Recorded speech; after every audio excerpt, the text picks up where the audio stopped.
Hello guys, আজকের এই ভিডিওতে আমরা শিখব কিভাবে ওয়েস্ট বেঙ্গল ই ডিস্ট্রিক্ট পোর্টালে নিজেদের ইউজার নেম ক্রিয়েট করতে হয়। হ্যাঁ, আপনি যদি একটি ই ডিস্ট্রিক্ট পোর্টালে নিজেদের ইউজার নেম বানাতে চান তাহলে আজকের এই ভিডিওটি প্রথম থেকে নিয়ে শেষ পর্যন্ত দেখুন, কারণ আজকের এই ভিডিওতে আপনারা শিখতে পারবেন ওয়েস্ট বেঙ্গল ই ডিস্ট্রিক্ট পোর্টালে কিভাবে ইউজার নেম ক্রিয়েট করতে হয়। তো তার জন্য আপনাদের কি করতে হবে, তার জন্য আপনাদেরকে যে কোনো একটা ব্রাউজার ওপেন করে নিতে হবে, সেটা গুগল হোক বা অন্য যে কোনো একটা ব্রাউজার ওপেন করবেন। তো আমি গুগল ব্রাউজারটাকে ওপেন করে নিচ্ছি। তো আমি গুগল ব্রাউজারটাকে ওপেন করলাম। আপনি যদি মোবাইলের মাধ্যমে করতে চান তাহলে আপনার মোবাইলের গুগল ব্রাউজারটাকে ওপেন করবেন। ওপেন করে নেওয়ার পরে আপনারা সার্চ বক্সে সার্চ করবেন ই ডিস্ট্রিক্ট। ই ডিস্ট্রিক্ট সার্চ করে নেওয়ার পরে আপনার সামনে চলে আসবে government of West Bengal E district. তারপরে আপনারা কি করবেন, প্রথমে যে ওয়েবসাইটটি দেখতে পাবেন সেই ওয়েবসাইটটিতে আপনারা ক্লিক করবেন। ক্লিক করার সাথে সাথে আপনার সামনে একটা নতুন পেজ ওপেন হয়ে চলে আসবে ই ডিস্ট্রিক্ট অফিসিয়াল ওয়েবসাইট। তো এখানে আপনারা কিভাবে কাজ করবেন, কিভাবে আপনার ইউজার নেম ক্রিয়েট করবেন, তো এখানে আপনারা কি কি ফিচার্স পাবেন এবং এখানে আপনারা কি কি কাজ করতে পারবেন সেই সম্পর্কে প্রথমে একটু আপনাদেরকে জানিয়ে রাখি। তো এখানে ডান দিকে দেখতে পাবেন সার্ভিস বলে একটা অপশন রয়েছে। এখানে যদি আপনারা ক্লিক করেন তাহলে এখানে আপনারা কি কি সার্ভিস পাবেন এই ই ডিস্ট্রিক্ট ওয়েবসাইটের মাধ্যমে, তো এখানে আপনারা দেখতে পাবেন। এখানে দেখতে পাচ্ছেন ডিপার্টমেন্ট, সার্টিফিকেট, বিভিন্ন ধরনের এখানে কিন্তু আপনারা সার্ভিস আপনারা এখান থেকে পেয়ে যাবেন। এখানে আপনারা যদি কারো সার্টিফিকেট বের করতে চান, ধরুন কাস্ট সার্টিফিকেট, ডেথ সার্টিফিকেট, সমস্ত রকমের বা বার্থডে সার্টিফিকেট, সমস্ত রকম সার্টিফিকেট আপনারা কিন্তু এখান থেকে বের করতে পারবেন। দেখুন এখানে birthday certificate, death certificate, ration card, Khadya Sathi, এখানে সমস্ত রকম ফিচার্স কিন্তু দেওয়া রয়েছে। আপনারা কাজ করতে পারলেই হলো এই ই ডিস্ট্রিক্ট পোর্টালের মাধ্যমে। আজকের আমাদের টপিক হলো যে কিভাবে ইউজার নেম ক্রিয়েট করতে হয়। তো আসুন জেনে নিই কীভাবে আমরা ইউজার নেম ক্রিয়েট করব। তো তার আগে আপনাদের কাছে ছোট্ট একটা রিকোয়েস্ট, আপনারা যদি আমাদের চ্যানেলে একেবারে নতুন হয়ে থাকেন তাহলে আমাদের চ্যানেলটিকে সাবস্ক্রাইব করুন আর পাশে থাকা বেল আইকনটি প্রেস করে নোটিফিকেশান চালু করে রাখুন। লাইক করতে ভুলবেন না। আপনাদের যদি আজকের এই ভিডিওটি ভালো লাগে তাহলে আপনার বন্ধুদের সাথে অবশ্যই শেয়ার করুন।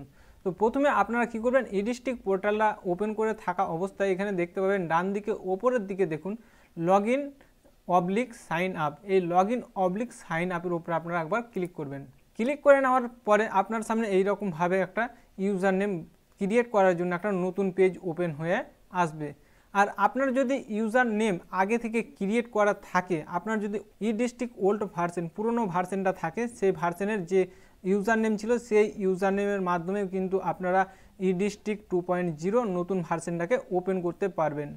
অথবা আপনি যদি ধরুন আপনার ইউজার নেমটা ভুলে গেছেন, সেক্ষেত্রে আপনারা কিভাবে লগ ইন করবেন, সেক্ষেত্রে আপনারা যে মোবাইল নাম্বারটা রেজিস্টার হিসাবে ব্যবহার করেছিলেন সেই মোবাইল নাম্বারটা আপনারা দিয়েও কিন্তু লগ ইন করতে পারবেন। তো এখানে দেখুন, এখানে বাম দিকে নিচের দিকে দেখুন, এখানে কিন্তু সমস্ত তথ্য দেওয়া হয়েছে যে কিভাবে আপনারা লগ ইন করতে পারবেন। তো আজকে আমরা দেখে নিই কীভাবে আমরা লগ ইন করবো। তো নিচের দিকে স্ক্রল করে আসবেন, দেখুন নিউ ইউজার বলে একটা অপশন রয়েছে, তারপরে জিজ্ঞাসা চিহ্ন রয়েছে, নিচে দেখুন রেজিস্টার বলে একটা অপশন রয়েছে। এই রেজিস্টারের ওপরে আপনারা একবার ক্লিক করবেন। রেজিস্টারের ওপরে ক্লিক করার পরে আপনারা এখানে যা যা চাইবে সমস্ত কিছু ফিল আপ করে দেবেন। তো আমি এখানে ফিল আপ করে দিচ্ছি।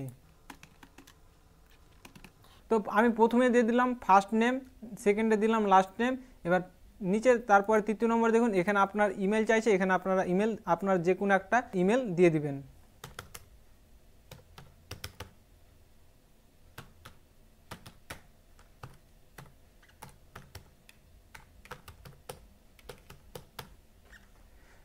তারপরে মোবাইল নাম্বার চাইবে, মোবাইল নাম্বারটা দিয়ে দিবেন। তারপর আপনার ডেট অফ বার্থ চাইবে, এখানে আপনারা ডেট অফ বার্থটা দিবেন।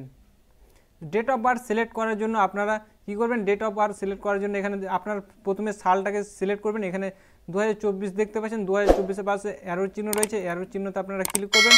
আপনার যে সালে জন্ম হয়েছে সেই সালটাকে আপনারা সিলেক্ট করবেন।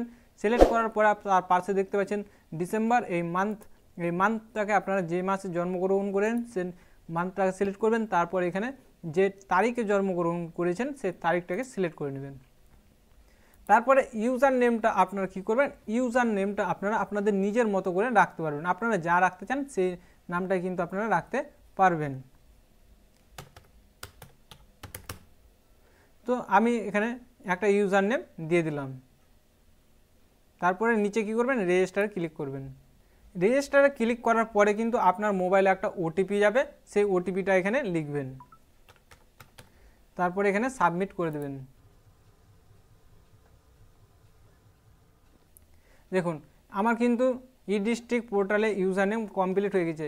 কিভাবে আমি বুঝলাম যে কমপ্লিট হয়ে গেছে, দেখুন এখানে কিন্তু আমার নামটা অলরেডি চলে এসেছে। দেখুন কেশব দাস চলে এসেছে, তারপরে এখানে একটা মানুষের চিহ্ন এসেছে। দেখুন এখানে প্রোফাইলে যেতে গেলে দেখুন আমি এখানে প্রোফাইলে যা কিছু দিয়েছি সমস্ত কিন্তু এখানে চলে এসেছে। তারপরে এখানে যদি আমি লগ আউট করতে চাই, এখানে লগ আউটও আমরা করতে পারবো। এবার লগ আউট করে নেওয়ার পরে আমরা এটাকে লগ ইন করবো কীভাবে, সেটাও আপনাদের নেক্সট ভিডিওতে আপনাদেরকে দেখানো হবে। আশা করছি আপনারা বুঝতে পেরেছেন ওয়েস্ট বেঙ্গল ই ডিস্ট্রিক্ট পোর্টালে কীভাবে ইউজার নেম বানাতে হয়। আজকের এই ভিডিওটি ভালো লাগলে অবশ্যই একটি লাইক করবেন, কমেন্ট করে জানাবেন আপনাদের মতামত। আপনারা যদি এখনও পর্যন্ত আমাদের চ্যানেলটিকে সাবস্ক্রাইব না করে থাকেন তাহলে আমাদের চ্যানেলটিকে সাবস্ক্রাইব করুন আর পাশে থাকা বেল আইকনটি প্রেস করে নোটিফিকেশন চালু করে রাখুন। আরেকটু বিষয় আপনাদেরকে জানিয়ে রাখি, কারণ আপনারা ওয়েস্ট বেঙ্গল ই ডিস্ট্রিক্ট পোর্টালের মাধ্যমে যা কিছু করবেন সব কিছু এখানে কিন্তু আপনারা দেখতে পাবেন। যেমন দেখুন এখানে pending, action, draft, submitted, approve, rejected. আপনি এখান থেকে কতগুলো কাজ করে কতগুলো রিজেক্ট হয়েছে এবং কতগুলো অ্যাপ্রুভ হয়েছে, আপনারা কতগুলো কাজ সাবমিট করেছেন, A to Z আপনারা কিন্তু এই ই ডিস্ট্রিক্টের মাধ্যমে দেখতে পাবেন।